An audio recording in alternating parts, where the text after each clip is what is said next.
ओम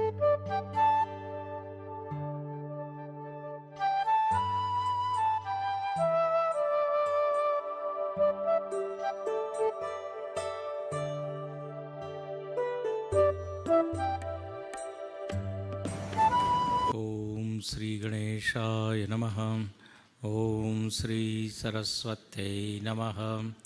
ओम श्री गुरुभ्यो नमः। समस्तजनकल्याणे निरतं करुणामयं नमामि चिन्मयं देवं सद्गुरुं ब्रह्मविद्वरं सच्चिदानन्दरूपाय विश्वोत्पत्त्यादिहेतवे तापत्रयविनाशाय श्रीकृष्णाय वयं नुमः।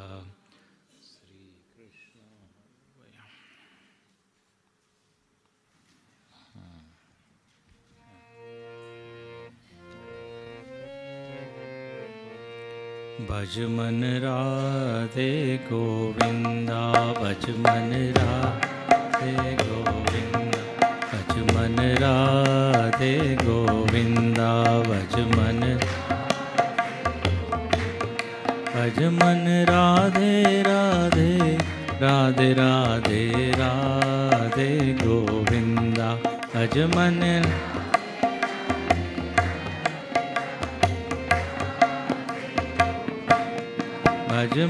राधे राधे राधे राधे राधे गोविंदा, भज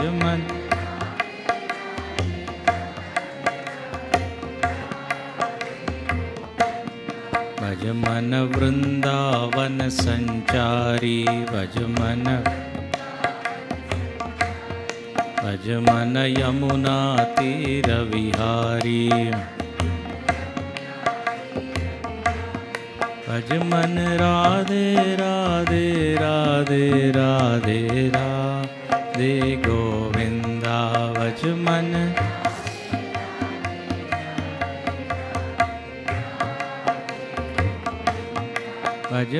राधे राधे राधे राधे राधे राधे राधे राधे राधे गोविंदा, भज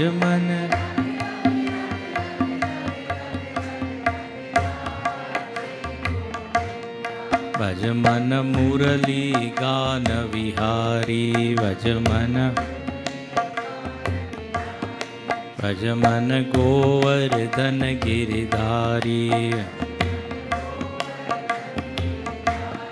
भज मन राधे राधे राधे राधे राधे राधे राधे राधे राधे गोविंदा, भज मन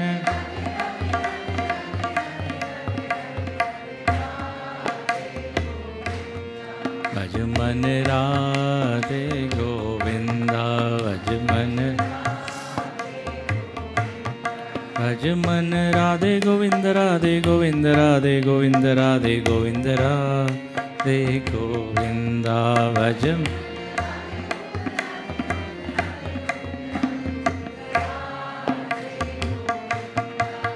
मन गोविंद राधे गोविंद राधे गोविंद राधे गोविंद राधे राधे गोविंदा, भज गोविंद राधे गोविंद राधे गोविंद राधे गोविंद राधे, भज मन राधे गोविंदा, भज मन राधे गोविंदा गोविंदा। वृंदावन बिहारी लाल की। भगवान ने अनेक असुरों को मारा है और अनेक देवताओं पर विजय प्राप्त की। इसके बाद जो प्रसंग आता है वो है रास का प्रसंग, रास लीला का। अब कहते हैं भगवान ने अब तक जो लीलाएं की है उनसे सब लोगों के मन में भगवान के प्रति एक महत्व बुद्धि बन गई है कि ये बहुत महान है, बड़े हैं। तो अब जो भी करते हैं सब लोग उसको बड़े आनंद से स्वीकार करते हैं। अब देखिए ये रास का प्रकरण कब आ रहा है? इतना सब होने के बाद रास का प्रकरण है,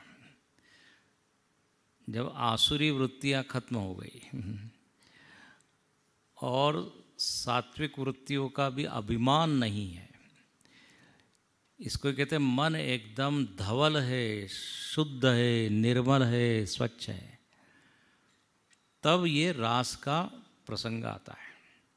इसका सीधा संकेत ये है कि ये अशुद्ध मन वालों को ये रासलीला बिल्कुल भी समझ में आती नहीं। ऐसा कहा है ये रासलीला सिंहनी की दूध के समान है। शेरनी की जो दूध है उसको रखने के लिए सुवर्ण पात्र चाहिए, हल्का फुल्का पात्र काम नहीं देगा। इसलिए जिसका पात्र मतलब अंतःकरण विकृत है, विकारग्रस्त है, विरक्त नहीं है, उसको ये बिल्कुल समझ में आएगा नहीं, बल्कि वो इस रास के प्रसंग को सुन के भगवान की हंसी उड़ाएगा या भगवान में दोष देखेगा। इसलिए बहुत उच्च अधिकारी के लिए ये रासलीला का प्रसंग है, सामान्य व्यक्ति के लिए नहीं है। सामान्य व्यक्ति अर्थ का अनर्थ कर देते हैं। एक तो यहाँ पर ये बात समझने की है कि यह जो लीला है ये काम लीला नहीं है, काम विजय की लीला है। ऐसा नहीं कि कामी लोग नृत्य कर रहे हैं। अब ये लीला कब हुई तो कहते हैं भगवान की आयु तब 7-8 वर्ष की थी। ये भी बहुत महत्वपूर्ण है, अभी पिछले सत्र में भी हमने बताया। ठीक है, तो वह आयु देख लेना चाहिए। जो समाज में जो चित्र खींचा जाता है वो बिल्कुल अलग है। दूसरा, इस प्रसंग को सुनने वाला कौन है और सुनाने वाला कौन है, उसके ऊपर भी जरा ध्यान दीजिए। सुनने वाला श्रोता परीक्षित महाराज है, जो कि 3 दिन में जिनका मरण होने वाला है, मतलब 7 दिन है कथा सुनते सुनते कुछ। अब जिनकी मृत्यु बिल्कुल निकट है, उसको ये क्या काम वृत्ति में कुछ आनंद आएगा? और वक्ता कौन है तो बोले श्री सुखदेव जी महाराज, जिनको कि स्त्री और पुरुष का भेद भी मालूम नहीं, वो उससे भी ऊपर उठ चुके हैं। कथा आती है ना, जब वेद व्यास जी आए तो कुछ स्त्रियां ये स्नान कर रही थी, सब लोगों को एकदम लज्जा आ गई, सब लोग वस्त्र पहनने लगे। लेकिन वहीं से जब सुखदेव जी गए तो कुछ नहीं। क्यों? उनमें ये भाव ही नहीं है पुरुष है स्त्री, वो आत्मा के स्तर पे जी रहे हैं। तो वक्ता इतने उच्च स्तर पे है, श्रोता इतने उच्च स्तर पे है, इसलिए इसको बिल्कुल हल्की फुल्की बना देना इस लीला को, ये मूर्खता है और कुछ नहीं। जानबूझ के मैं प्रस्तावना बना रहा हूँ इसके। अच्छा, ये हुआ ये कि जब बहुत सारे देवताओं को भगवान ने जीत लिया तो कामदेव आके कहता है, बोले आप हमको जीत के बताओ। अग्नि को जीता, इंद्र को जीता, ब्रह्मदेव को जीता। तो बोले अच्छा कैसे जीते आपको? तो बोले खुले मैदान में, हाँ, स्त्रियां हो, शरद पूर्णिमा की रात हो, हाँ, और आप अकेले हो, और तब कोई मन में विकार न आए तो हम कहेंगे आपने जीता है। भगवान ने इस चुनौती को स्वीकार किया, बोले स्वीकार है। तो कामदेव को पराजित करना था, इसलिए ये लीला है। देखिए भगवान शंकर ने तो काम को भस्म कर दिया था यहाँ भगवान ने भस्म नहीं किया है। अब कहते हैं ये रास मतलब क्या होता है, तो कहते हैं रसानाम समूह रास, रसों का जो समूह है उसको कहते हैं रास। और रस मतलब होता है आनंद। कितने तरह के आनंद हम लोग जानते हैं, बहुत तरह के, सब रस है ना। रस मतलब ही आनंद। लोग कहते हैं हम प्रवचन में गए थे लेकिन प्रवचन में कुछ रस नहीं आया, नीरस था, सूखा सूखा था।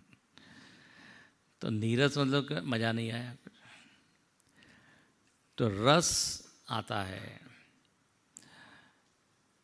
अब हम लोगों को खाने का रस, पीने का रस, घूमने का रस, ये तो सब मालूम है, टीवी का रस।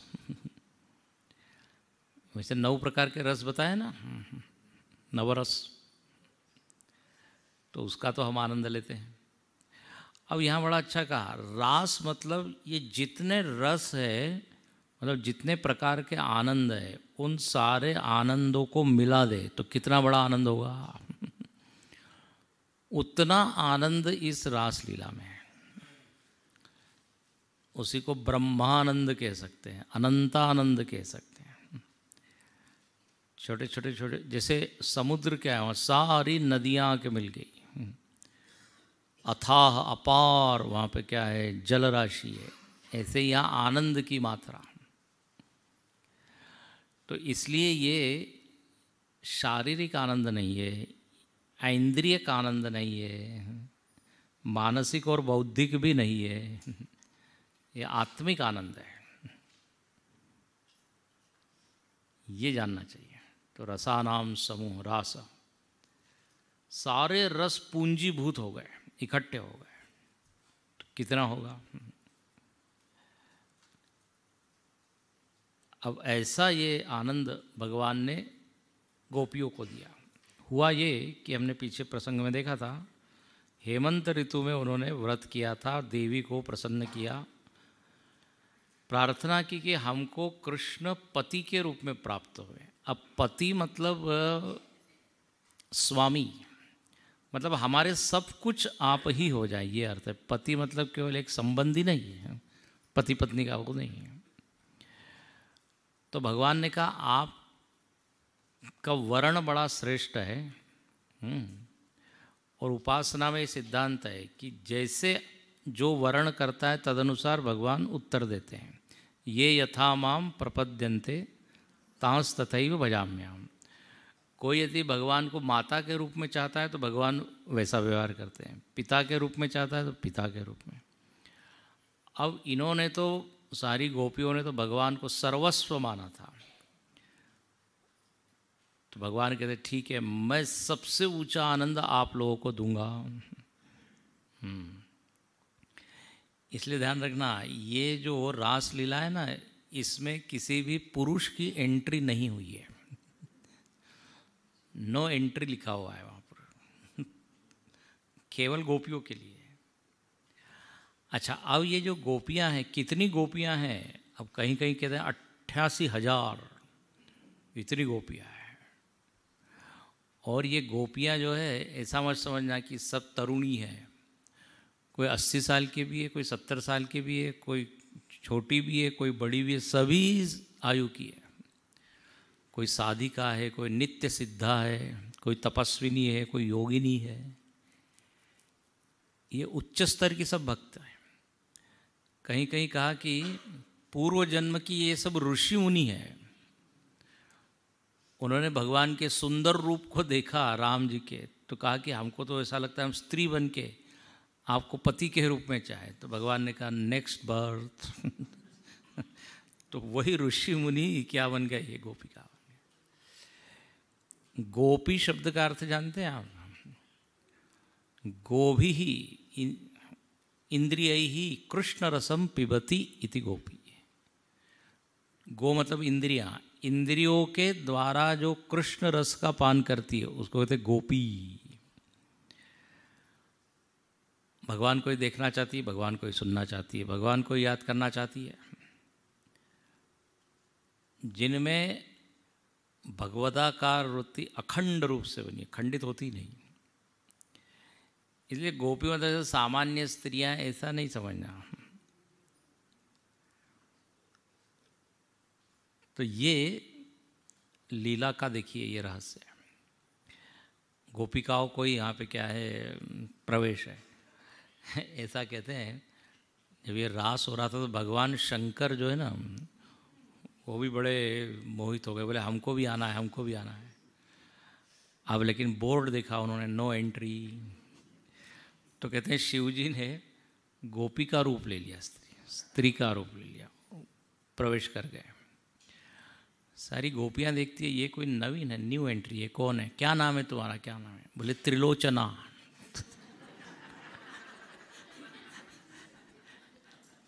कहाँ से आई हो? कैलाशपुर से आई हूँ। आज भी आप वृंदावन में जाए तो वहाँ गोपेश्वर भगवान है, शिव जी का विग्रह गोपेश्वर, गोपी के रूप में।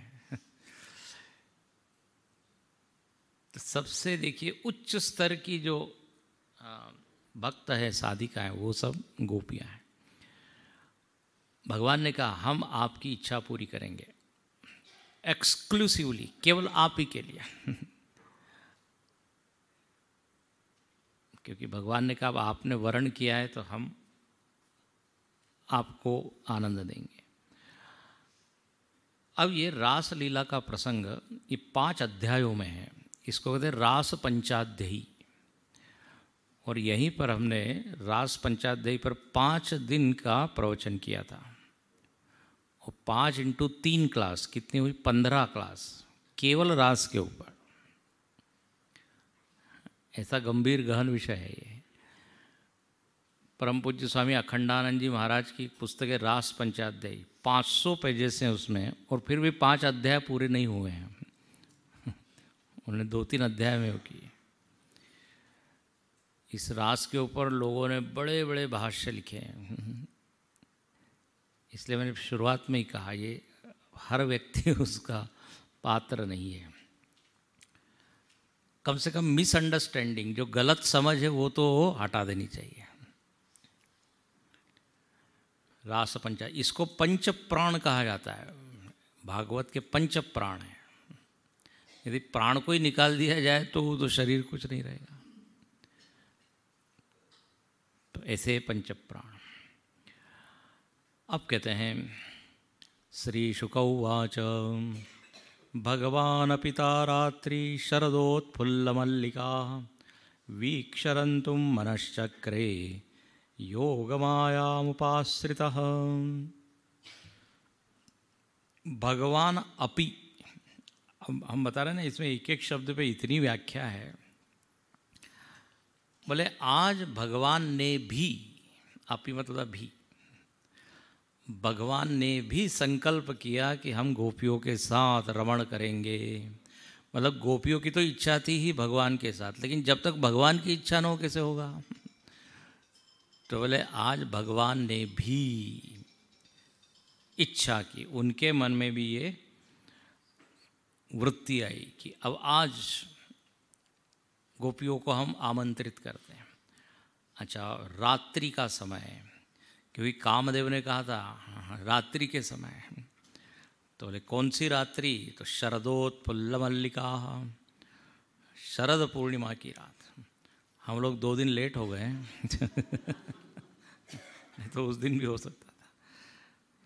शरद पूर्णिमा की रात्रि में। और कहते हैं वीक्षरन्तुं मनश्चक्रे योगमायाम उपाश्रितः। योगमाया का आश्रय लेके भगवान ने जो है ये संकल्प किया है। और यहाँ बहुत सुंदर वर्णन है। उस दिन की रात्रि कितनी सुंदर है, चंद्रदेव भी कितने सुंदर है। बहुत ही यहाँ काव्य है, साहित्य इतना है काव्य। अब कहते हैं भगवान ने वो जो चांदनी छिटकी हुई थी जैसे, ऐसे उस रात में यमुना पुलीन पर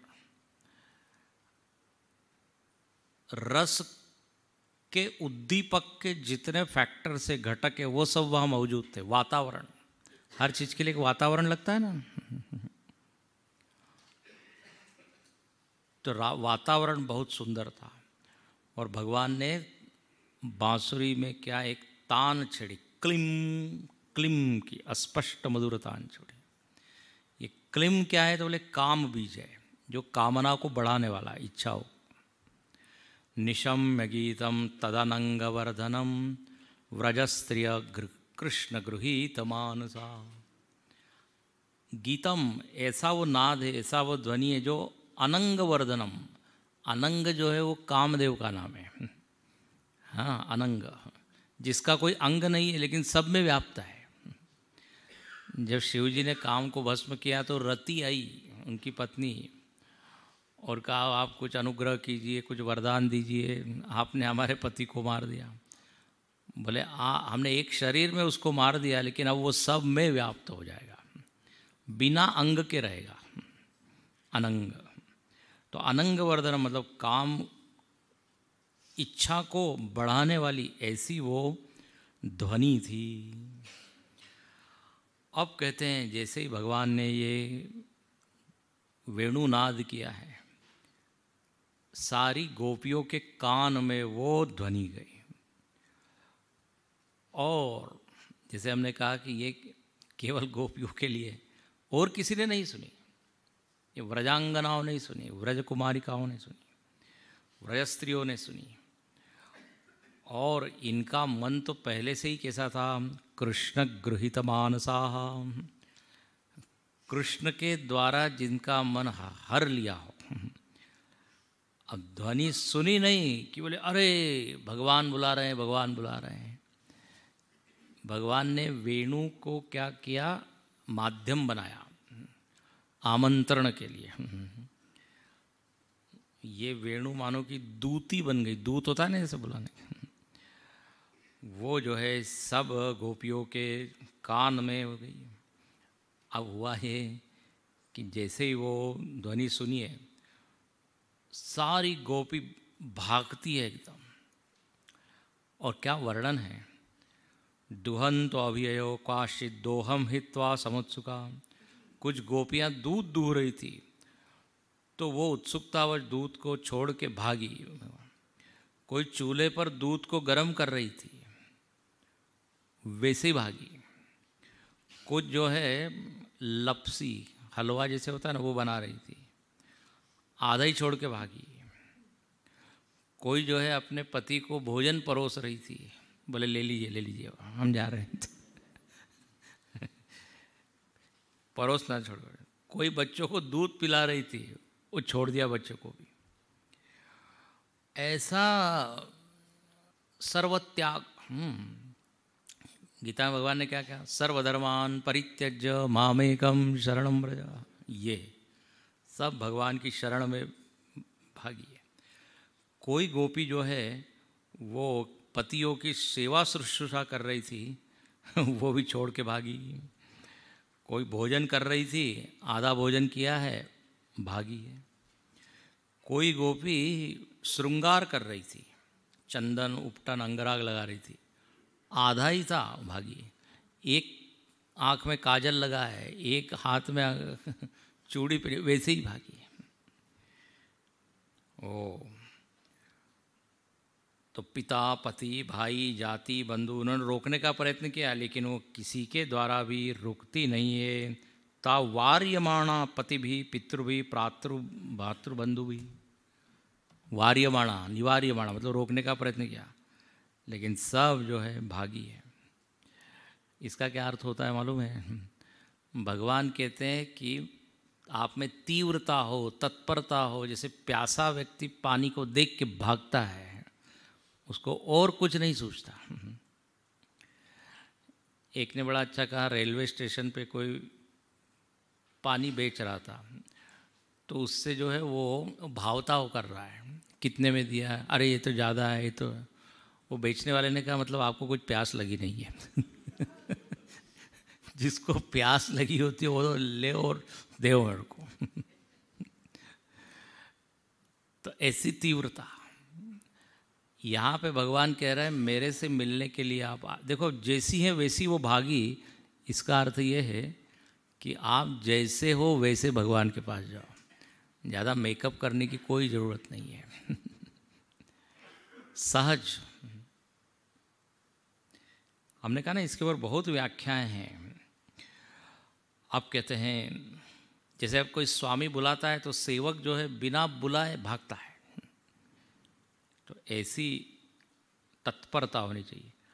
आप कहते हैं ये सब भागी। यहाँ पर वर्णन है, एक पति ने तो जाने ही नहीं दिया उनको, दरवाज़ा बंद कर दिया और नहीं जाना। तो वो गोपी जो है कहते हैं समाधि लगा ली उसने, और कृष्ण का ऐसा ध्यान किया, कृष्ण में ही तल्लीन हो गई। सारे गोपियों से पहले वो भगवान से मिल गई। ऐसा है वर्णन। उनके भीतर के जितने इतर संस्कार थे वो सब जल गए, पुण्य के संस्कार एकत्रित हो गए, ऐसा वर्णन। और भगवान से वो मिल गए, बल्कि पुण्य के भी संस्कार क्षीण हो गए, पुण्य पाप दोनों से ऊपर चढ़ गए। इस तरह से ये गोपियों की स्थिति हुई। आप कहते हैं परीक्षित महाराज ने छोटा सा प्रश्न पूछ लिया, हालांकि ये पूछना नहीं था, रस में भंग कर दिया, रस भंग इसको कहते हैं। बोले ये गोपियाँ भगवान को तो कुछ ब्रह्म नहीं मानती थी, सामान्य एक स्त्रियों की तरह थी। बोले ऐसा नहीं है। बोले सुखदेव जी ने कहा हम अभी कथा सुनो। और यहाँ फिर वर्णन शुरू किया उन्होंने, अब मैं ज़्यादा जाता नहीं। कामम क्रोधम भयम स्नेहम, भगवान तो देखिए संबंध मानते हैं, आप किसी भी वृत्ति से बुलाइए, पहले भी आया था ना ये। तो काम क्रोध हो, लोभ हो, किसी भी वृत्ति से जुड़ना चाहिए भगवान से, और इनमें जो है वो जुड़ने की वृत्ति है, इसलिए भगवान जो है वो उनको स्वीकार करते हैं। अब कहते हैं जब सारी गोपियाँ वहाँ पहुँच गई, तो क्या हुआ, श्री भगवान वाच, भगवान कहते हैं स्वागतम स्वागतम वो महाभागा प्रियम किम करवाणि वह। स्वागतम, आपका आइए आइए, स्वागत है। और यहाँ भगवान उनको एक संबोधन देते, महाभाग। महाभाग मतलब महाभाग्यवान। अब इसमें भी बहुत बहुत व्याख्याएं हैं। ये महाभाग वगैरह शब्द जो है या स्वागत है, ये बिल्कुल बड़ा औपचारिक है। कोई अपना आता है तो हम खुश होते हैं, लेकिन ऐसे कोई बहुत शब्द नहीं बोलते। लेकिन जब औपचारिक होता है, तो जब आप प्लेन में एंटर करते हैं तो वो औपचारिक स्वागत होता है। हाँ, तो यहाँ पे ये एकदम स्वागतम वगैरह बोल रहे हैं भगवान। अच्छा, महाभाग शब्द अम्बरीश वगैरह जो भक्त है ना, उनके लिए आया महाभाग, विशेष लोगों के लिए। गोपियाँ एक क्षण के लिए जरा देखते, बोले भगवान तो बिल्कुल हमारे हैं, अपने एकदम इतना औपचारिक क्यों हो रहा है। अच्छा, आगे का वाक्य तो एकदम शॉकिंग था। आइए आइए, अब बताइए हम आपके लिए क्या करें, किम करवाणि वा, और आप यहाँ पर क्यों आई हो, कारणम वद, ब्रूत आगमन कारणम। सब घर में ठीक तो है ना, कुछ इमरजेंसी तो नहीं, कुछ गड़बड़ किसी की, सब कुशल से तो है, आप यहाँ क्यों आई हैं। और कहने लगे, अरे रजनी ऐसा घोर रूपा, घोर सत्व निषेविता। ये रात्रि का समय है, घोर रात्रि है, और ये जंगल है, भयानक है, इसमें बड़े बड़े जीव जंतु रहते हैं, घूमते रहते हैं।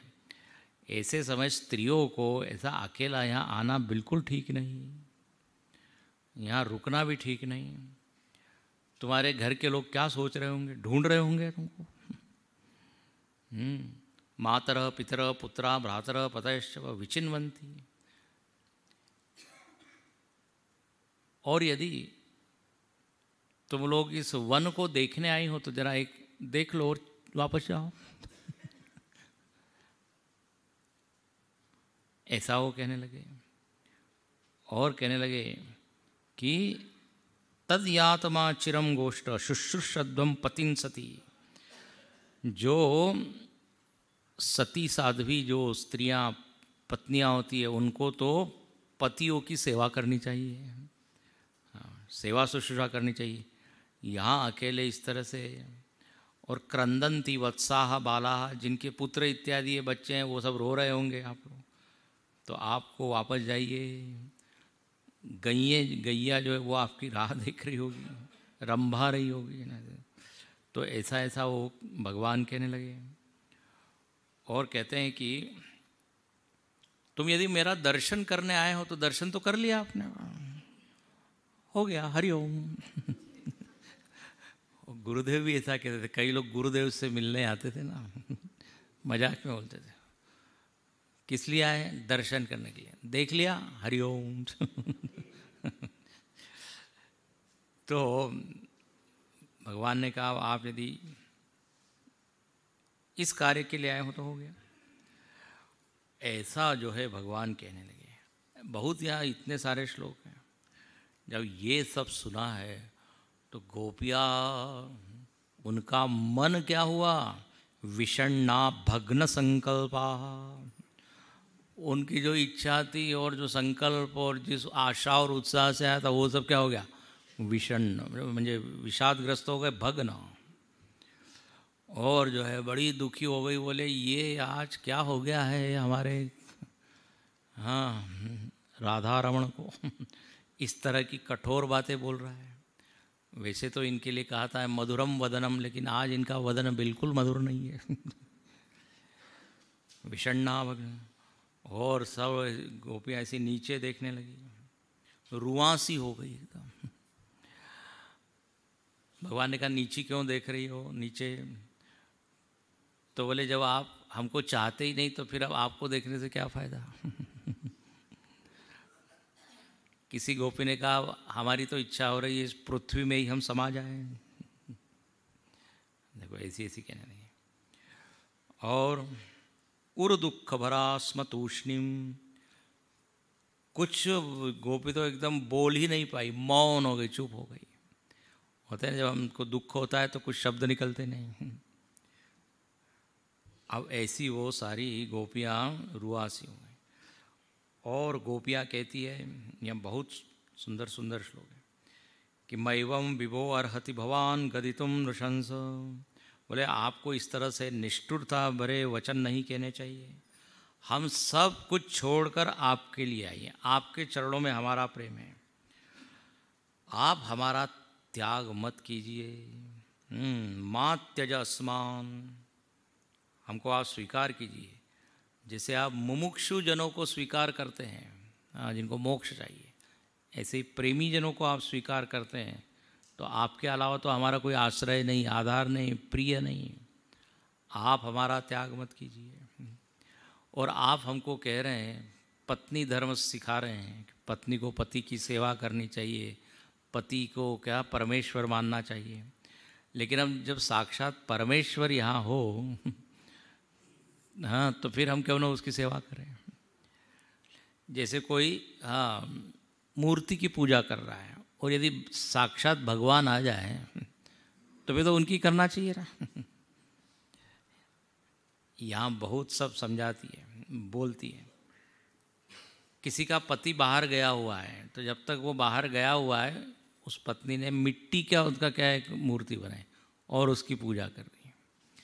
अब वो पति बाहर आ गया है, नॉक कर रहा है, लेकिन ये क्या कहती नहीं अभी मैं पूजा कर रही हूँ।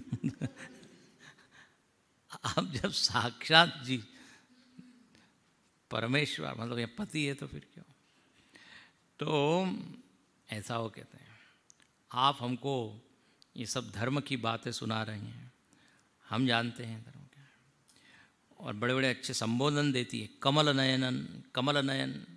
आपकी आंखें तो बहुत बड़ी बड़ी है लेकिन आपको लगता है आज कुछ भी दिखाई नहीं दे रहा है। चित्तम सुखेन भवता परतम गृहेषु। अच्छा, आप हमको कह रहे हैं कि वापस जाइए, वापस जाएं। वापस तो तब जाए जब हमारे प्राण साथ में चले। प्राण तो यहीं रहेंगे, तो जाते समय केवल शरीर जाएगा, और बिना प्राण के शरीर जा सकता है क्या? इस तरह से वो कहने लगी, विरह व्यथा में जलने लगी और कहने लगी कि हम अपने शरीर को जला देंगे आपका ध्यान करते हुए, लेकिन अब वापस नहीं जाएंगे। इस तरह से यहाँ बहुत वर्णन है।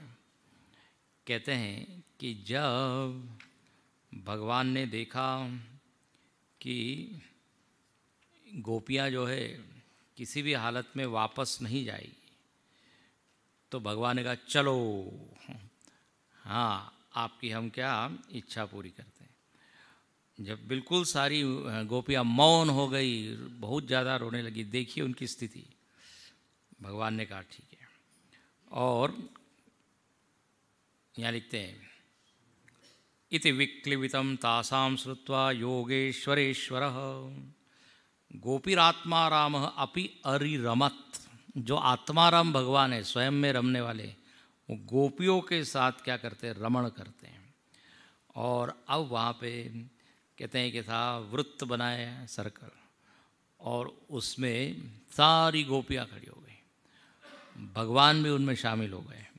और यहाँ बड़ा सुंदर वर्णन है, भगवान जो है वैजयंती माला धारण किए हुए हैं, गोपियाँ जो है अपने पैर से है ना नृत्य क्या कहते हैं, पदक्रम कहते हैं, पदन्यास, वो जो है करने लगी, और भगवान भी नृत्य करने लगे। अब ये रास शुरू हुआ। अचानक क्या हुआ, इन गोपियों के मन में ये आया कि सारे जगत की स्त्रियों में हम श्रेष्ठ हैं, और देखिए हमारे लिए भगवान यहाँ हैं, हमसे बड़ी तो कोई स्त्री है नहीं। भगवान ने ताड़ लिया, इसको तो ताड़ लिया जान लिया। तो अचानक क्या हुआ, तत्र एव अंतरधीयत आत्मानम मेनिरे स्त्रीणाम, ये स्त्रियों ने, इनको मान हो गया, मान। ये जो है ना, देखो पहला जो स्टेज है उसको कहते हैं सन्यास, जब सब कुछ छोड़ के आई, और थोड़ा रास हुआ, आनंद आने लगा, तो क्या हुआ, मान। मान हुआ तो भगवान जो है बोले जहाँ मान होता है वहाँ हम नहीं होते और अंतर्धान हो गए। ये तीसरी स्टेज, अंतर्धान। अंतर्हिते भगवती सहसैव व्रजांगना, जब व्रजांगनाओं ने देखा कि अरे कहाँ गए अभी तो बोले जैसी सारी हथिनियाँ और एक हाथी हो, वो गायब हो जाए तो हथिनियों की कैसी स्थिति होती है, ऐसी उनकी स्थिति हुई। और वो जो है खोजने लगे किधर गए कोई झाड़ी में घूम रही, कोई वन में पेड़ के पीछे देख रही, कोई इधर, इस तरह ढूंढने लगी, लेकिन गोपियों भगवान तो दिखते नहीं। बोले ये क्या हो गया, भगवान क्यों गायब हो गए, कारण उनको समझ में नहीं आ रहा है।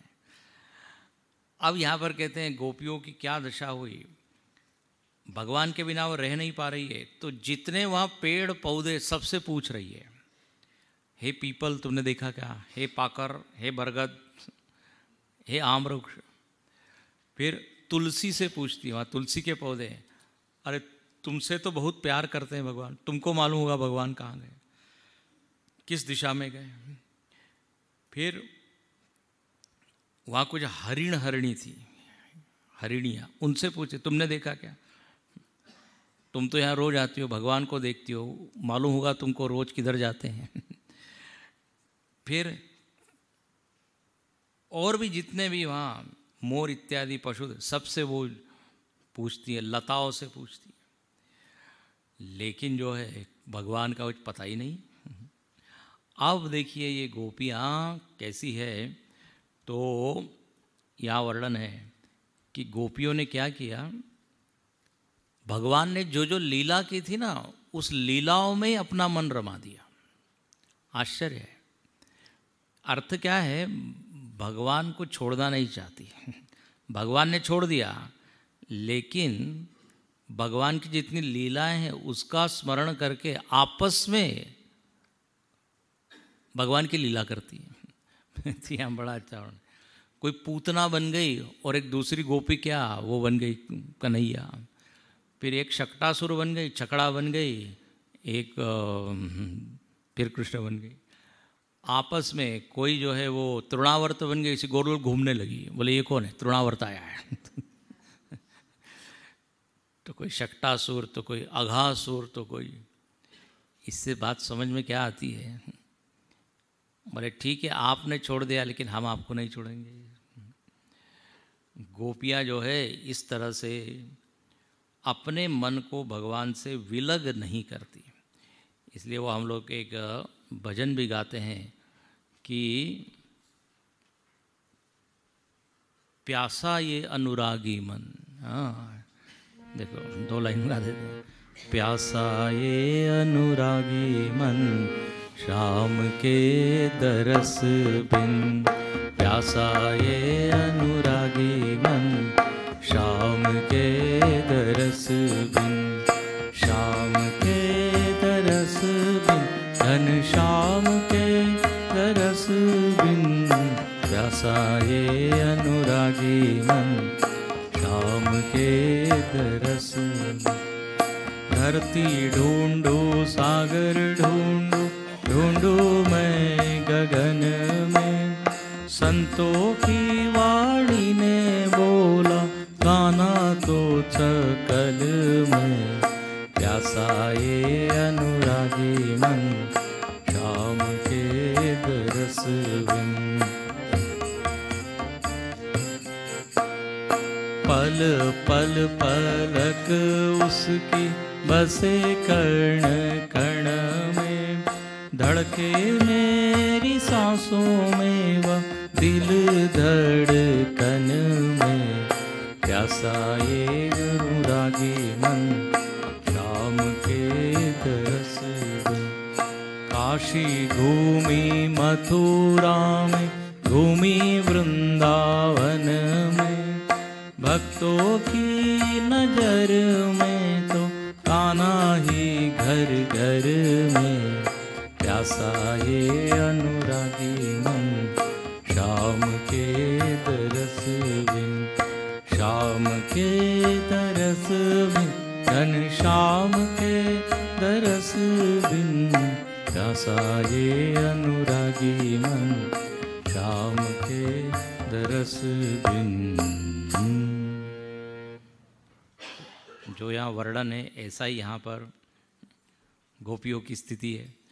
अब हुआ ये कि जब इस तरह ढूंढ रही है तो यहाँ पर कहते हैं अचानक एक जगह भगवान के पद चिन्ह दिखे, चरण चिन्ह। अरे अरे बोले बस भगवान इसी दिशा में गए।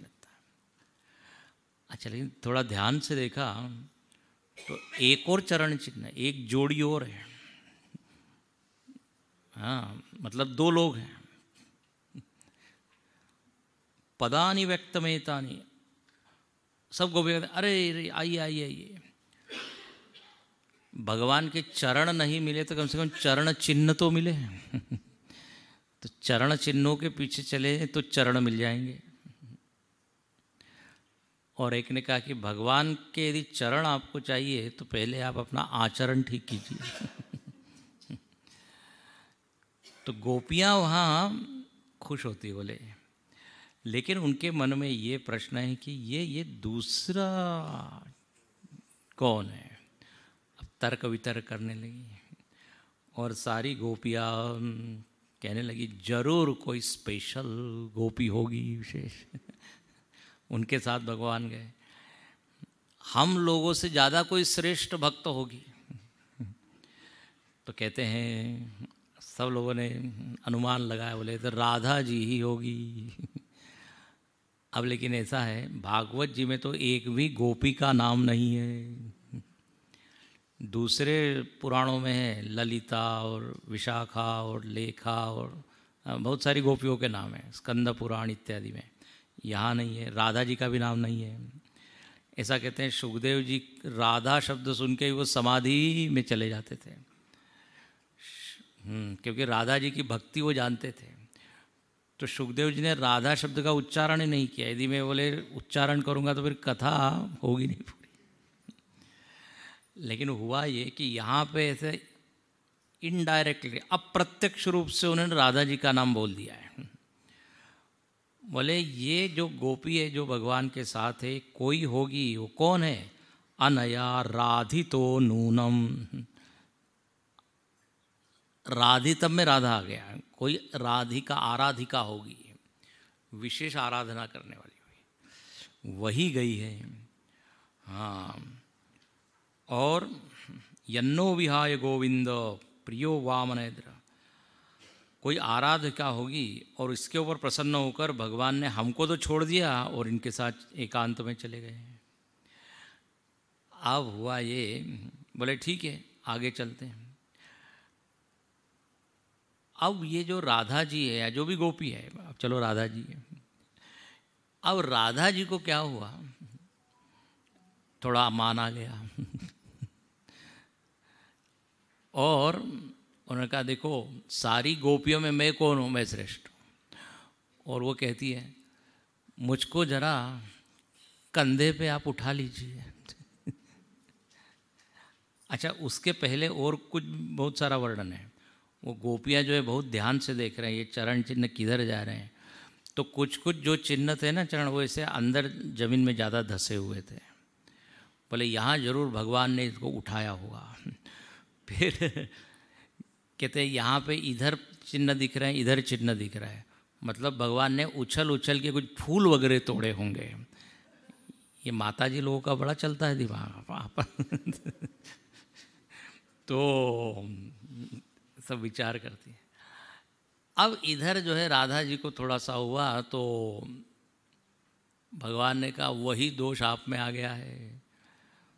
तो कहते हैं वो भगवान कहते बैठो और नीचे से हट गए, अंतर्धान हो गए अब अकेली बैठी है। गोपियाँ खोजते खोजते वो चिन्हों के खोजते देखा, अरे ये बैठी है यहाँ पर रो रही है। अंदर ही अंदर गोपियों को बड़ा अच्छा लगा, वेरी गुड बहुत अच्छा ये थोड़ी ईर्ष्या होती है ना, थोड़ी सी मीठी, हमको छोड़ के चले गए खुद को। अब हुआ ये, बोले क्या बात हो गई? बोले बस मुझको भी थोड़ा सा मान आ गया तो भगवान ने हमको भी छोड़ दिया। अंतर ददे कृष्ण। अब गोपियों ने कहा चलो अब तुम भी हमारे साथ खोजते हैं फिर और फिर जो है यहाँ वर्णन है, सारी के सारी गोपियाँ खोजती है और गीत गाती है, उसको कहते गोपिका गीत। हाँ, और उनका गीत क्या है तो बोले एक तरह से भगवान की स्तुति है। बोले भगवान सुनेंगे तो आएंगे। ये बड़ा अच्छा है गोपिका गीत, इसके ऊपर बहुत दिनों तक प्रवचन होते हैं।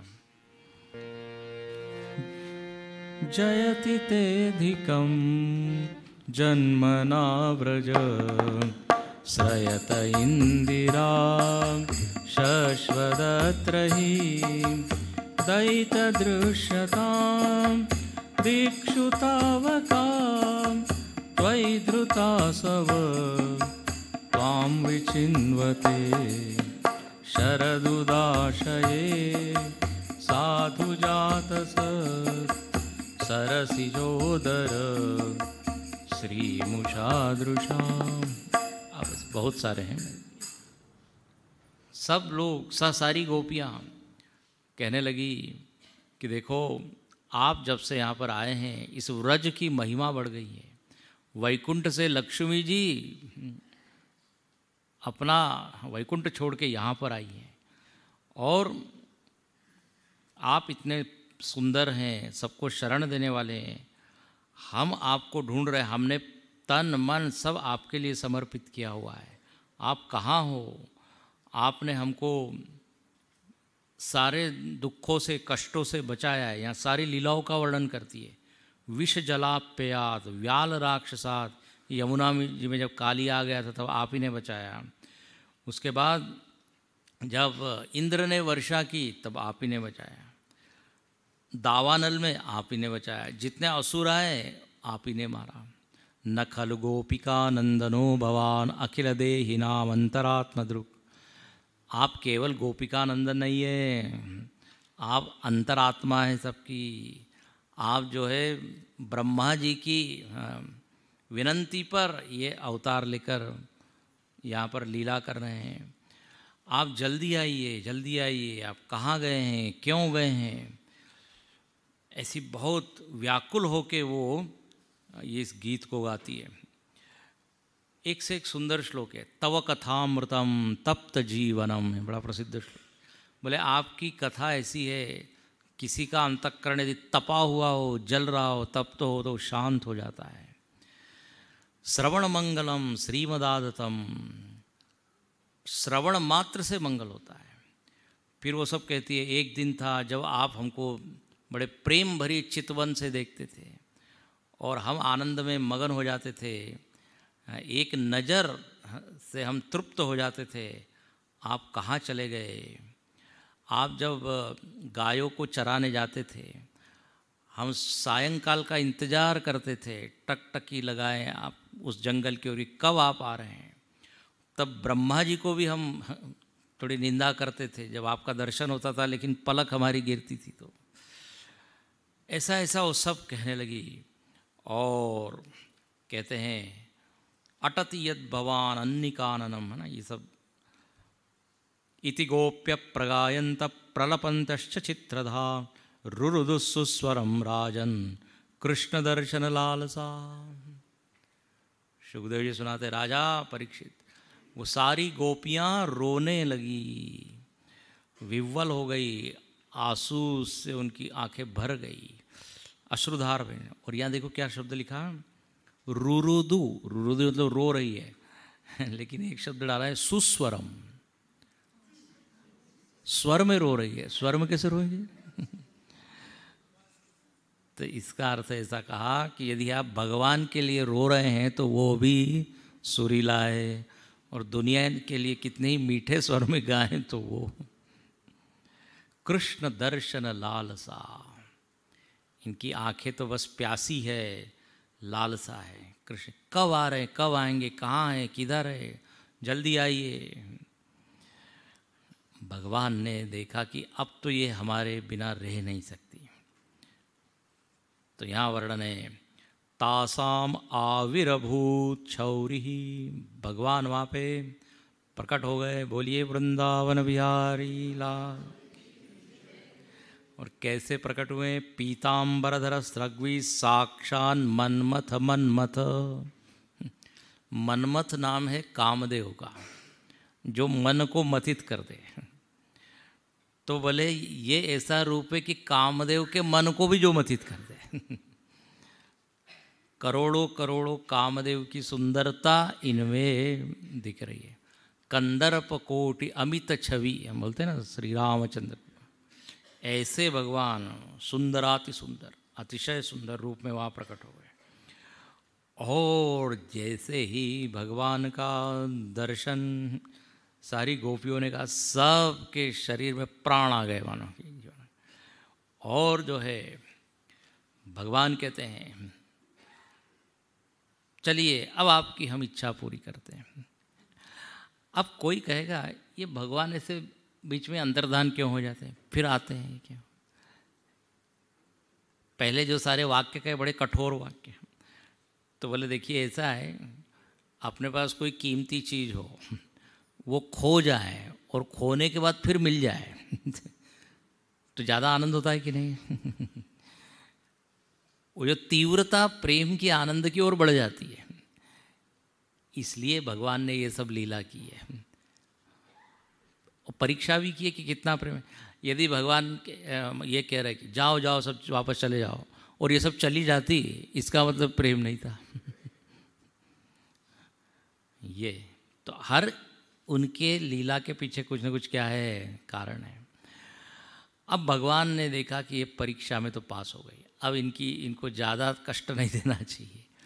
और कहते हैं भगवान तत्रारभत गोविंदो रास क्रीड़ा अनुव्रतई। भगवान ने कहा चलो अब रास करते हैं। और फिर से सब लोग जो सारी गोपियाँ वहाँ आनंद से भगवान के साथ नृत्य करने लगी। अब इतना यहाँ विस्तार से वर्णन है। भगवान के साथ जब वो नृत्य करती है, एक रास मंडल जिसे कहते हैं ना, मंडल में अब जब वो नृत्य करती है तो कलाइयों के उनके कंगन है उसकी आवाज़ आ रही है, पैर में जो पायजब है झुम झुम झुम उसकी आवाज़ आ रही है। और कितनी गोपियाँ हैं तो बोले असंख्य गोपियाँ हैं। अच्छा, अब सारी गोपियों के बीच में भगवान एक है। थोड़ी देर के बाद क्या हुआ, सारी गोपियों की इच्छा है कि भगवान हमारे साथ नृत्य करे, हमारे साथ। तो हर गोपी के साथ एक भगवान हो गए। फिर क्या हुआ, तो बोले दो गोपी के बीच में एक भगवान, फिर दो कृष्ण के बीच में एक गोपी। ऐसा वहाँ पे एक दृश्य हुआ और सब लोग ऐसे रम गए। वलयानाम नूपुराणाम किंकिणानाम चोषिताम सप्रियाणाम तुमुलो रास मंडले। खूब मधुर ध्वनि वहाँ हो रही है और सब उस रास में रम गए। उनको भान ही नहीं कितनी देर तक वो नृत्य कर रहे हैं। सब कृष्ण से एक रूप हो गई। यहाँ पे ऐसा वर्णन है कि भगवान ने अपने भीतर का जो आनंद है वो आनंद सब गोपियों के मन में डाल दिया और खुद के ही आनंद से खुद में ही रम रहे हैं। ऐसा यहाँ वर्णन है। एक दूसरा उदाहरण दिया, जैसे कोई व्यक्ति अपने प्रतिबिंब से खेले, जैसे छोटे बच्चे होते हैं ना अपने ही प्रतिबिंब से खेलते हैं, ऐसे ये सारी गोपियाँ मतलब भगवान के ही रूप है। भगवान ने ही अपना आनंद उड़ेल दिया और आत्मरमण है। ये गोपियों में भी जो रमण है वो आत्मरमण है। इसलिए हमने पहले ही कहा ये सामान्य रमण नहीं है। अब कहते हैं ऐसा ये नृत्य चलते रहा, देहभान भूल गए। रेमे रमेशो व्रज सुंदरी भी यथार्भक स्वप्रतिबिंब विभ्रमः। जब तक उन गोपियों को तृप्ति नहीं हुई, भगवान वो रस उनको देते रहे और वो रास चलता रहा, रासोत्सव। और ऐसा कहते हैं अभी भी वो रास चल रहा है। हाँ, कवियों ने, संतों ने इसके ऊपर बहुत सुंदर सुंदर क्या पद लिखे हैं कि भगवान ने कैसा सुंदर रास किया। अब देखो, इसको बड़े बड़े जो संत लोग हैं उन्होंने कहा कि ये अपने भीतर की समाधि अवस्था का वर्णन है। ये जितनी गोपियां हैं ना, ये सारी वृत्तियां हैं, अनंत वृत्तियां हैं ना अपने भीतर, कितनी वृत्ति। और इन सारे वृत्तियों के बीच में कौन है? आत्म चैतन्य। चैतन्य के बिना ये वृत्ति नहीं रह सकती। चैतन्य को हट जाए तो सारी वृत्तियां मर जाएगी। जैसे भगवान नहीं रहे तो सारी वृत्तियां मरणासन्न सी हो रही थी। सारी वृत्तियों के बीच में आत्म चैतन्य। अच्छा, फिर यदि और आप ध्यान करें तो आपको दिखाई देगा एक वृत्ति आ रही है, वो लीन हो रही है, और जब तक दूसरी वृत्ति आई नहीं है उसके बीच में क्या है? चैतन्य है, आत्मा है। फिर दूसरी वृत्ति आती है, तो दो वृत्ति के मध्य भी कौन है? हाँ, चैतन्य है, जैसे दो गोपिका के बीच में। अच्छा, और फिर एक और चीज़, हर वृत्ति में चैतन्य है। अब ये वेदांत का विषय है। वृत्ति सूक्ष्म है, उस सूक्ष्म वृत्ति में चेतन प्रतिबिंबित होता है। जिन लोगों ने वेदांत सुना होगा, पढ़ा होगा, उनको मालूम होगा। हर वृत्ति में दो चीज़ होती है, विषय होता है और चेतन होता है। जब आप कहते हैं मैं वृक्ष को देख रहा हूँ, सामने पेड़ है, तो ये वृक्षाकार वृत्ति बनी। अब इसमें दो चीज़ है, एक वृक्ष है और उस वृक्ष को प्रकाशित करने वाला चेतन है। उसको प्रतिबिंबित चेतन कहते हैं। थोड़ा सुन लीजिए वेदांत में। तो हर वृत्ति में भी चेतन है, तो हर गोपी के साथ भी क्या है? चेतन है। और यदि आप ध्यान गहरा करते चले जाए और आत्म चैतन्य की ओर आपका ध्यान हो जाए तो सारी वृत्तियां क्या हो जाएगी? लीन हो जाएगी। वृत्तियां बचेगी नहीं। उसको कहते निर्विकल्प। ये सारी गोपियों को अपना भान ही नहीं है, वो भगवान में क्या हो गई, पूरी तरह लीन हो गई है। तो ऐसा ये समाधि का ये वर्णन है। इसलिए हमने पहले ही कहा, यहाँ शरीर और इंद्रिय की तो कोई बात ही नहीं है, उसके ऊपर की है। और अब आत्मा में ही आनंद है, आनंद का समुद्र है, रास है। हमने कहा ना रसानाम समूह, ब्रह्मानंद। तो सारी गोपियाँ उस आनंद का आस्वादन कर रही है। इस तरह से इसकी व्याख्या है। गुरु जी ने एक बहुत अच्छा पद लिखा इसके ऊपर, नृत्य करत जमुना तीर कृष्ण गोपियों के संग। बहुत ही सुंदर पद, पूज्य गुरु जी की रचना है। नृत्य करत जमुना तीर कृष्ण गोपियों के संग, नृत्य करत जमुना तीर कृष्ण गोपियों के संग। शरद पूर्णिमा की रात, शरद पूर्णिमा की रात, कुसुमित वन मन उमंग। नृत्य करत जमुना तीर कृष्ण गोपियों के संग।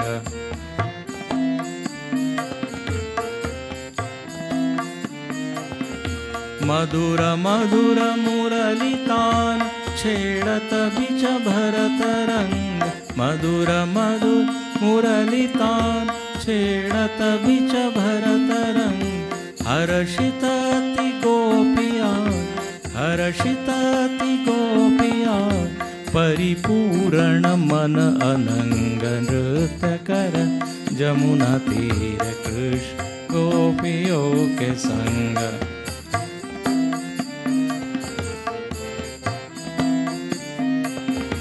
अमित कृष्ण गोपी संग, अमित कृष्ण गोपी संग। रूप छवि अंग अंग, रूप छवि अंग अंग। वर्षहि सुर सुमन रंग, वर्षहि सुर सुमन रंग। चकित देविया हो दंग। नृत्य कर जमुना तीर कृष्ण गोपी।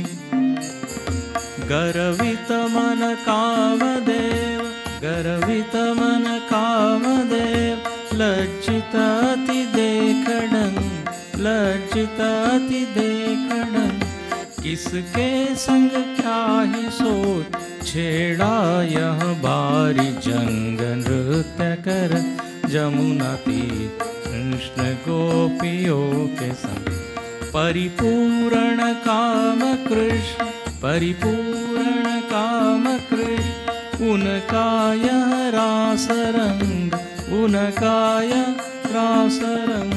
चिंतक का चित्त हरत, चिंतक का चित्त हरत। और करत मोह भंग। नृत्य कर यमुना तीर कृष्ण गोपियों के संग। नृत्य करत जमुना तीर कृष्ण गोपियों के संग।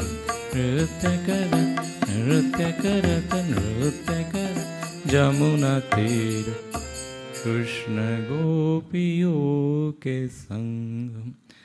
भगवान नृत्य कर रहे हैं, पूरा वर्णन है यहाँ पे।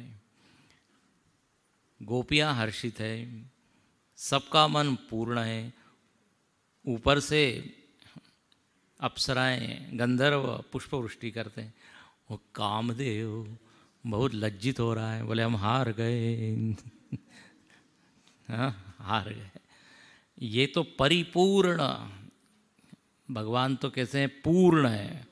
वो कोई अधूरे नहीं है कि कामना पूर्ण करके फिर पूरा आप्त काम है।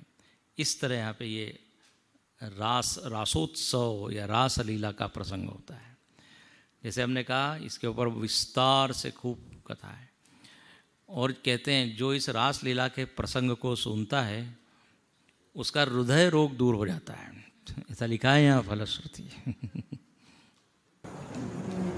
सुनना चाहिए, ठीक है।